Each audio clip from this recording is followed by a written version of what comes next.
안녕하세요. 매일경제TV 김용각 기자입니다. 2022년 2월 24일 러시아가 우크라이나 수도 키이우로 전면 침공을 감행했습니다. 이러한 러시아와 우크라이나 전쟁은 동유럽 일부에 국한된 문제가 아닙니다. 주가는 출렁이고 원자재 가격과 유가는 가파르게 상승했습니다. 우크라이나 사태가 한반도에 던지는 엄중한 경고와 한국 경제에 끼치는 영향은 무엇인지 대외경제정책연구원 박정호 신북방 경제실장님과 함께 이야기 나눠보겠습니다. 실장님 안녕하세요. 예, 안녕하십니까.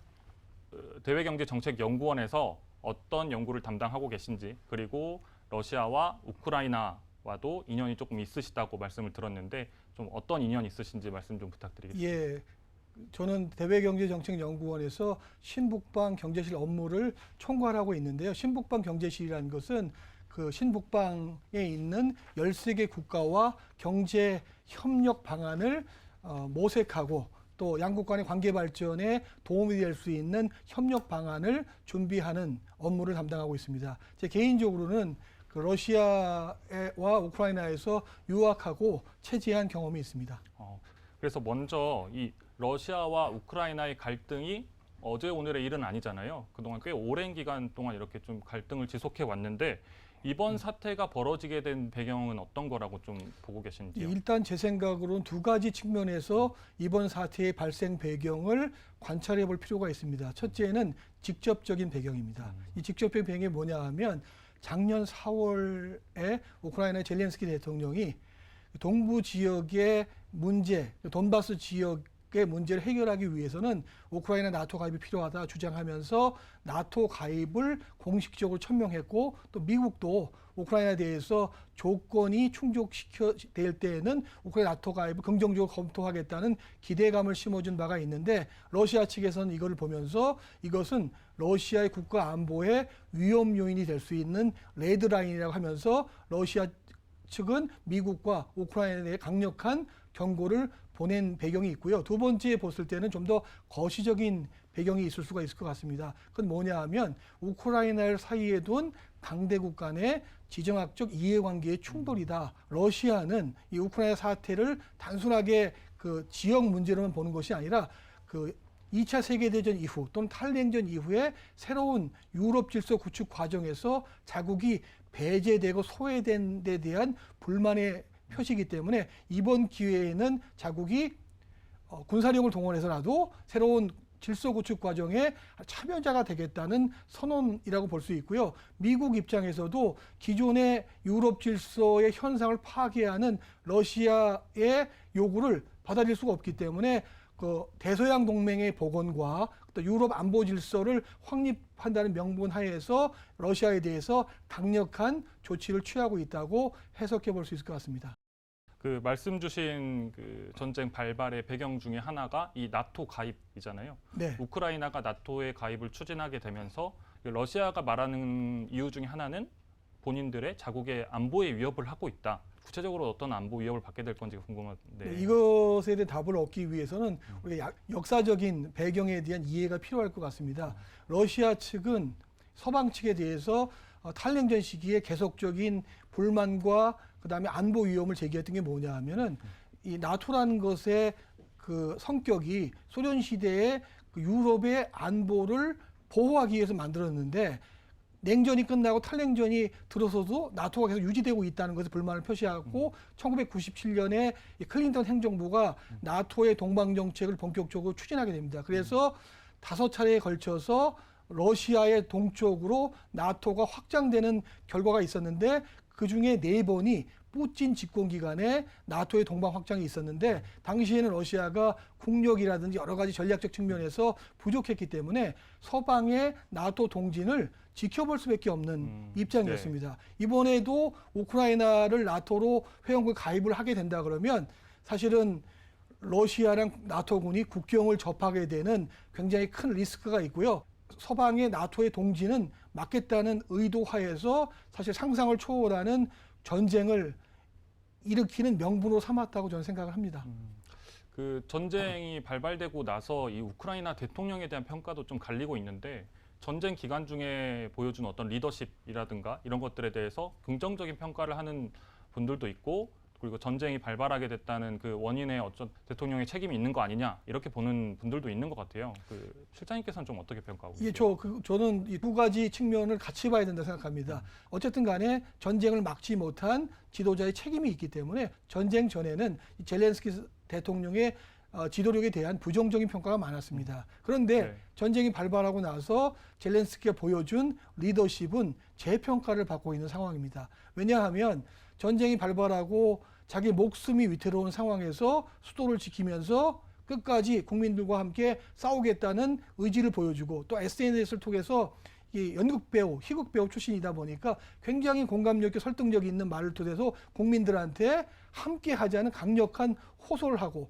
서방 국가들한테 적절하게 우크라이나 상황을 설명하면서 지지를 끌어내면서 전쟁의 영웅이 됐기 때문에 전쟁이 발발하고 난 이후에 젤렌스키 대통령은 사실은 우크라이나를 지키는 하나의 천병이자 영웅의 평가를 받을 수 있기 때문에 상당히 긍정적인 평가가 압도적인 것으로 변화됐다고 생각해 볼 수 있을 것 같습니다. 사실 이 우크라이나와 러시아 전쟁 문제는 우크라이나에 국한된 위기는 아니잖아요. 그 다른 국가들에게도 러시아가 어떤 에너지 수출국이라는 입장에서 생각해 본다면 다른 국가들에도 미치는 영향들이 좀 클 것 같은데 국제사회에 미치는 영향들은 뭐 어떤 것들이 좀 있을까요? 일단은 크게 두 가지 측면에서 설명을 드릴 수 있을 것 같습니다. 첫째는 안보적 측면입니다. 여러분들 잘 아시겠지만 지금을 신냉전의 시대가 도래했다라고 얘기를 우리가 한번 곱씹어 보자면 앞으로 이제 각국 간에 국가 안보에 대한 문제를 확립해야 된다는 여론이 클 거고요. 그에 따라서 군비에 대한 경쟁들도 아마 심해질 수밖에 없기 때문에 안보 문제가 아마 굉장히 중요한 이슈로 작용할 수 있을 것 같고요. 두 번째는 경제적 측면의 문제입니다.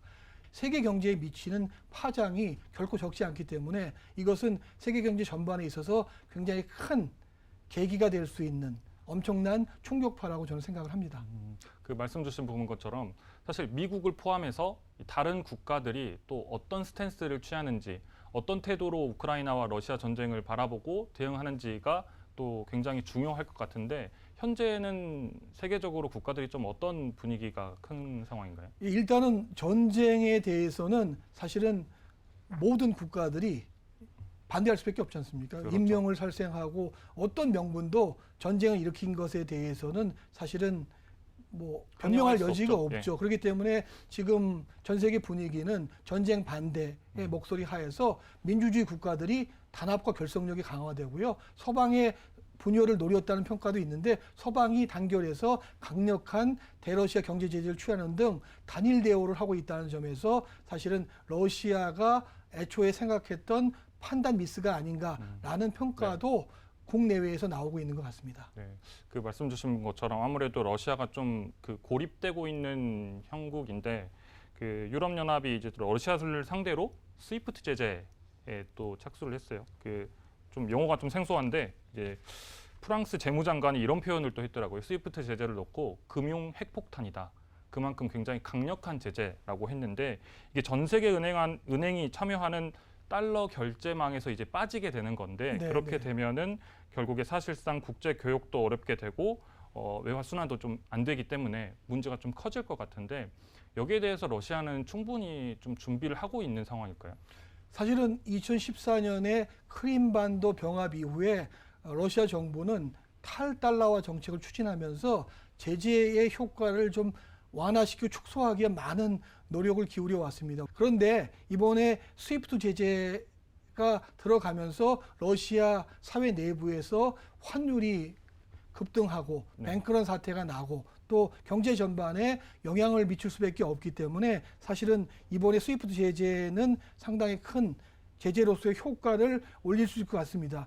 또한 스위프트 제재와 똑같이 더불어서 러시아가 해외 자산을 동결하고 러시아 중앙은행 또 재무부, 국부펀드에 대한 제재를 가했기 때문에 이번에 금융 제재가 사실 굉장히 강력하기 때문에 러시아의 자본시장뿐만 아니라 실물 경제에도 영향을 미칠 수밖에 없는 중요한 사건이었기 때문에 이 러시아 정부가 긴급하게 비상 대응 조치를 선포하면서 네. 외환 통제를 강화하고 그다음에 기준 금리를 8.5%에서 20% 올리면서 환율과 자본시장 방어에 총력을 기울이고 있는 상황입니다. 스위프트 제재도 보면 이 스위프트 제재에서 러시아 1위 은행인 스베르방크 네. 이 은행은 좀 제외가 됐더라고요. 유럽에 오히려 피해가 갈 정도까지는 제재를 강력하게 하지 못하는 거 아니냐.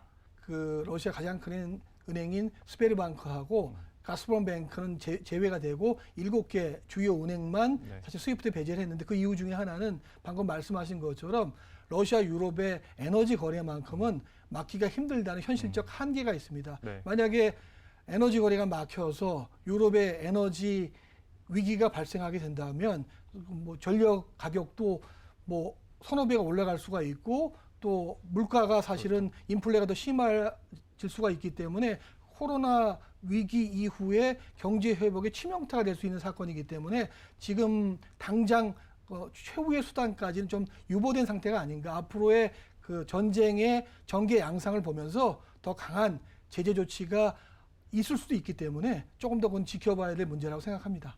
이제 이런 경제 제재를 우리나라도 동참을 하고 있잖아요. 예. 한국도 경제 제재에 동참을 하면서 어쨌든 러시아와의 관계에 있어서는 조금 부정적인 영향을 미칠 수밖에 없는데 한국과 러시아에는 어떤 영향을 좀 미칠 거라고 보세요? 아무래도 저희가 국제사회의 당당한 일원으로서 네. 전쟁을 반대하고 전쟁을 일으킨 국가에 대해서 제재에 동참하는 것은 저는 당연한 결정이라고 생각합니다. 다만 한러 관계가 사실은 굉장히 중요한 요인 측면도 있거든요. 왜냐하면 저희가 그 분단의 현실 또 한반도와 국경을 접하는 국가이고 작년 기준으로 저희가 274억 달러라는 교역을 하고 있는 국가라는 점, 그리고 앞으로 저희가 만약에 유라시아 대륙을 가기 위해서는 협력을 하지 않을 수 없는 국가라는 점이 있기 때문에 사실은 한국 정부 입장에서도 고민이 깊어질 수밖에 없는 거고 당연히 이 문제는 한러 관계의 부정적인 요인으로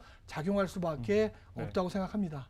우크라이나와 러시아의 갈등이 단기적으로 끝나지 않고 좀 장기화되게 된다면 그렇게 된다면 좀 경제적으로는 좀 영향이 어떻게 될 거라고 좀 보고 계시는지. 단기적인 측면에서는 인플레이션이 심화될 거고 자본시장 변동성이 커질 수밖에 없습니다. 왜냐하면 러시아, 우크라이나의 주력 수출품이 에너지 자원하고 곡물이기 때문에 네. 에너지 자원의 경우는 선진국 경제에 영향을 미칠 가능성이 크고 곡물은 신흥국 경제에 치명적인 영향을 미칠 수밖에 없기 때문에 이 에너지 가격과 곡물 가격이 상승한다 그러면 당연히 선진국에서는 자본시장을 안정화시키기 위해서 금리 인상을 가속할 거고 그렇게 되면 신흥국의 자본시장에 큰 타격을 줄 수 있는 사건이기 때문에 단기적으로는 그런 영향이 예상되고요. 중장기적으로 보면 이 우크라이나 전쟁이 첨예화되고 장기화됐을 때 이게 수요 측면의 문제가 아니라 이게 공급 측면의 문제로 확대된다 그러면 이제 에너지 가격이 이제 급격하게 인상됨으로 인해서 네. 기업의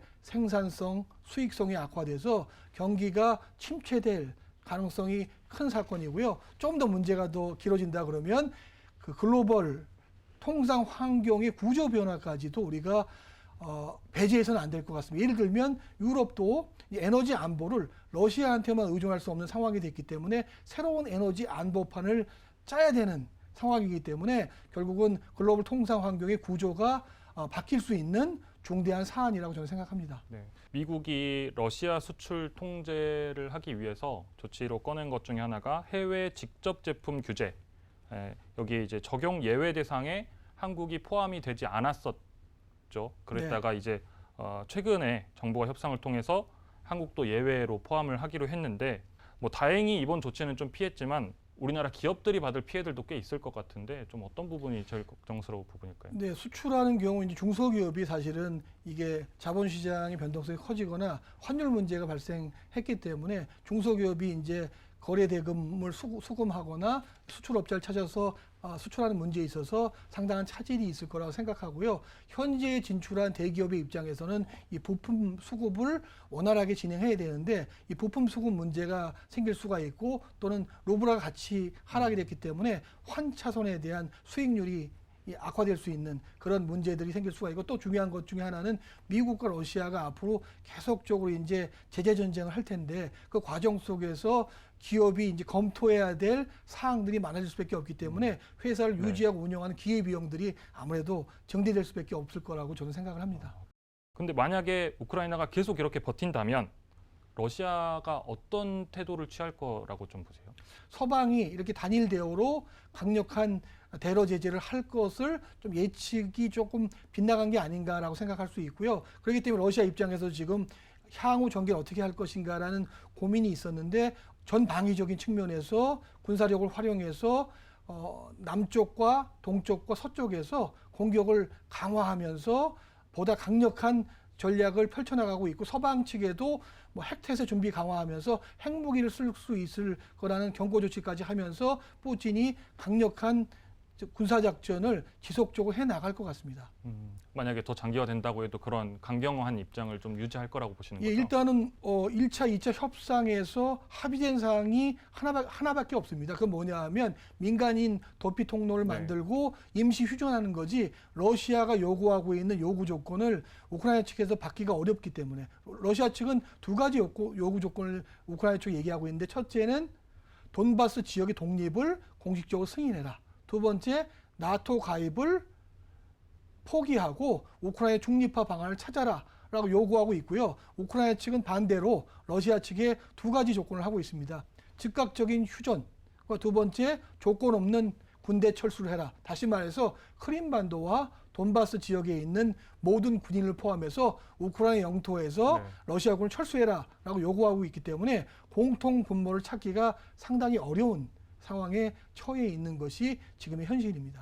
이 지금 상황에서는 조금 과한 생각일 수도 있겠지만 이 민간인들이 우크라이나에서 다 대피를 하게 되면 과거의 사례를 봤을 때 러시아가 이제 본격적인 공습을 하기 위해서 여기까지는 허락을 해주고 그다음에 본격적인 공습에 민간인들이 없는 상태에서 공습에 나갈 거다 이렇게 보는 시각도 좀 있더라고요.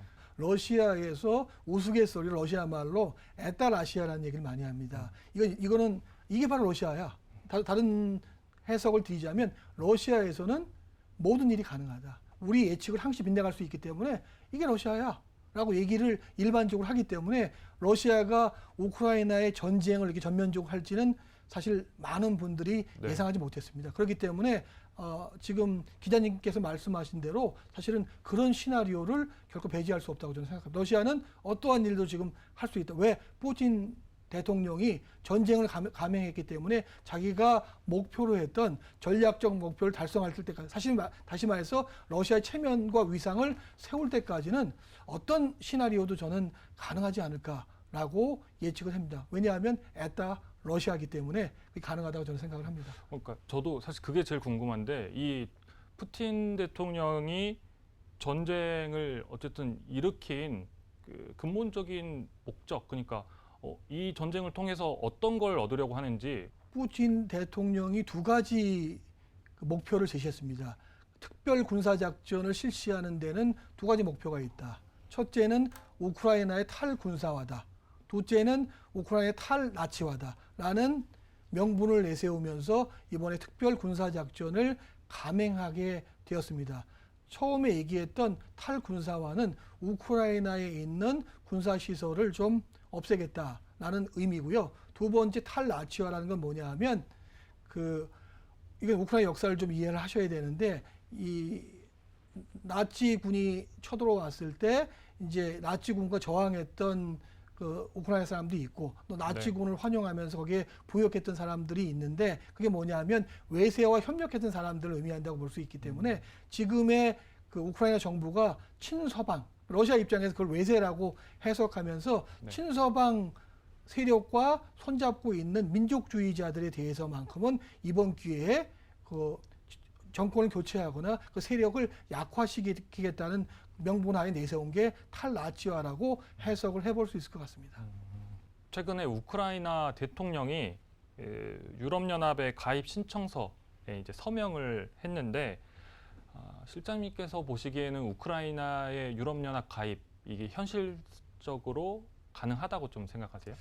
저는 결론적으로 보면 현실적으로는 좀 어렵고요. 굉장히 상징적인 행동이라고 저는 평가해 볼 수 있을 것 같습니다. 왜냐하면 2월 28일 날 젤렌스키 대통령이 유럽 가입 신청서를 제출하면서 특별 절차를 통해서 신속하게 승인을 네. 요청했지만 그렇죠. 하고 예. 또 중동부 유럽 8개국의 수장들이 이를 지지하는 성명을 발표했지만 사실은 몇 가지 측면에서 이게 좀 어렵습니다. 일단은 우크라이나가 유럽연합에 가입할 정도의 정치 수준이나 경제 수준 또 사회 문화적인 어떤 개혁의 수준이 아직까지는 준비가 덜 돼 있는 게 사실이고요. 두 번째 측면에서 보자면 유럽연합 내부에서도 네. 그 유럽 회원국을 확대하는 데 있어서 이견이 있습니다. 그렇기 때문에 27개 유럽연합 국가들이 만장일치로 승인해야 되는데 이게 승인이 될지도 사실은 문제고 마지막으로 중요한 것은 가입 협상이 개시가 되더라도 종료까지 시간이 오래 걸립니다. 터키 같은 경우는 제 기억으로 17년째 가입을 못하고 있기 때문에 우크라이나 유럽 가입이라는 것은 사실은 그 유럽과 러시아에 던지는 상징적인 메시지가 아닐까라고 저는 해석을 해볼 수 있다고 생각합니다. 네. 러시아와 우크라이나의 전쟁이 그 우크라이나 그리고 러시아 서방의 갈등인데 사실 이런 갈등이 결과적으로는 한반도 그리고 미중 러일 이런 갈등에도 영향을 좀 미칠 수도 있을 것 같거든요.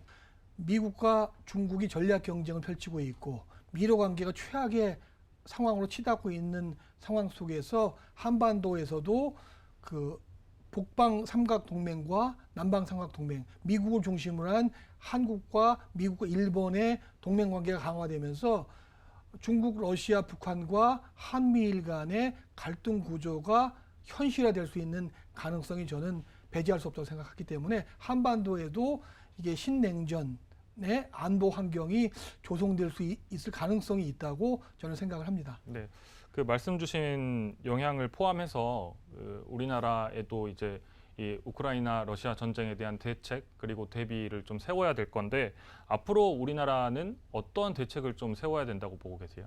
이 두 가지 측면에서 대책을 세워야 될 것 같습니다. 가장 중요한 것은 이 우크라이나 상황 전개를 보면서 서방 국가들과 러시아 간의 관계가 어떻게 변화되고 있는지를 살펴봐야 될 것 같고요. 거기서 파급되는 군사안보적 측면과 경제적인 측면의 파급효과가 어떨지에 대한 면밀한 모니터링과 대응 방안을 마련해야 된다고 생각합니다. 그렇기 때문에 저희 나라도 지금 왜냐하면 세계 경제에 영향을 미칠 수 있는 여러 가지 요인들이 있습니다. 뭐 인플레이션이라든지 네.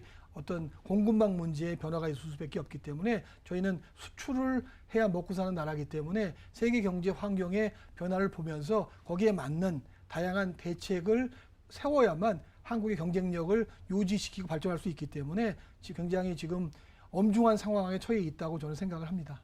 네, 지금까지 대외경제정책연구원의 박정호 신북방경제실장님과 러시아, 우크라이나 전쟁의 원인과 전망 그리고 우리나라에 미치는 영향까지 말씀을 들어봤습니다. 네, 실장님 오늘 말씀 감사합니다. 예, 감사합니다.